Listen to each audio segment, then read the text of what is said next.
അമേരിക്കയിൽ സ്ഥിതി ചെയ്യുന്ന ഹൂവർ ഡാം എന്നത് കേവലം ഒരു മണക്കെട്ടല്ല. നമ്മൾ പഠിച്ച ഗുരുത്വാകർഷണം എന്ന ശാസ്ത്ര സത്യം തന്നെ ഇവിടെ ബാധകമല്ലെന്നത് ഈ സ്ഥലത്തിന്റെ ഒരു പ്രത്യേകതയാണ്. ഇവിടെ ഗ്രാവിറ്റി ഇല്ലെന്ന് പറയുന്നത് ഒരു തമാശയല്ല. ഹൂവർ ഡാമിന്റെ പ്രത്യേക ഭാഗത്ത് നിങ്ങൾ എന്തെങ്കിലും വസ്തുവിനെ താഴേക്ക് എറിഞ്ഞാൽ അത് നേരെ താഴേക്ക് വീഴാതെ വായുവിൽ പൊങ്ങിക്കിടക്കുന്നത് കാണാം. നെവാഡയും അരിസോണയും തമ്മിലുള്ള അതിർത്തിയിൽ കൊളറാഡോ നദിക്ക് മുകളിലാണ് ഈ അണക്കെട്ട് നിർമ്മിച്ചിരിക്കുന്നത്. റിപ്പോർട്ടുകൾ അനുസരിച്ച് ഡാമിന്റെ രൂപം വളരെ ശക്തമായ ഒരു അപ് ഡ്രാഫ്റ്റ് സൃഷ്ടിക്കുന്നു. ഇതാണ് വായുവിൽ ശക്തിയിൽ ഉണ്ടാകുന്ന തള്ളലിന്റെ കാരണം. കൂടാതെ അതുകൊണ്ട് തന്നെ ചെറിയ വസ്തുക്കൾ താഴേക്ക് വീഴാതെ വായുവിൽ തങ്ങി നിൽക്കുന്നു. ഒരു വില്ലിന്റെ ആകൃതിയിലുള്ള ഈ അണക്കെട്ടിന്റെ ഘടന തന്നെ ഈ പ്രതിഭാസത്തിന് പ്രധാന കാരണമാണെന്ന് കരുതപ്പെടുന്നു.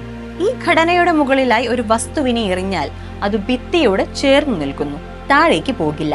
ചിലർക്കിത് സയൻസ് ഫിക്ഷൻ സിനിമയിലെ കാഴ്ചയായി തോന്നിയേക്കാം, പക്ഷേ ഇവിടുത്തെ അനുഭവം സത്യമാണ്. ഹൂവർ ഡാം ലോകത്തിലെ ഏറ്റവും അതിസങ്കീർണമായ അണക്കെട്ടുകളിൽ ഒന്നായി കണക്കാക്കപ്പെടുന്നു. ഏകദേശം 90 വർഷമായി ഈ ഡാം പ്രവർത്തിച്ചു കൊണ്ടിരിക്കുകയാണ്. ഡാമിന്റെ നീളം ഏകദേശം 2334 അടിയും ഉയരം 726 അടിയുമാണ്. അതിന്റെ അടിത്തറ 660 അടിയോളം കനമുള്ളത് കൊണ്ടാണ് ഇത്രയും ഭാരം താങ്ങുന്ന ഘടന സാധ്യമായത്. ഏതാണ്ട് 2 ഫുട്ബോൾ സ്റ്റേഡിയങ്ങളോളം വലുപ്പം എന്നത് ഇതിന്റെ അതിപ്രമേയം വ്യക്തമാക്കുന്നു. 1931 ആരംഭിച്ച നിർമ്മാണം 1936 പൂർത്തിയായത്.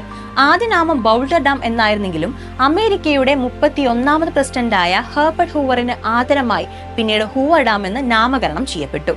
നെവാഡ, അരിസോണ, കാലിഫോർണിയ തുടങ്ങിയ സംസ്ഥാനങ്ങളിൽ കുറഞ്ഞ ചെലവിൽ വൈദ്യുതി എത്തിക്കുന്നതിൽ ഹൂവർ ഡാമിന് വലിയ പങ്കുണ്ട്. പ്രതിവർഷം 4 ബില്യൺ കിലോവാട്ട് വൈദ്യുതി ഇവിടെ നിന്നാണ് ഉൽപ്പാദിപ്പിക്കുന്നത്.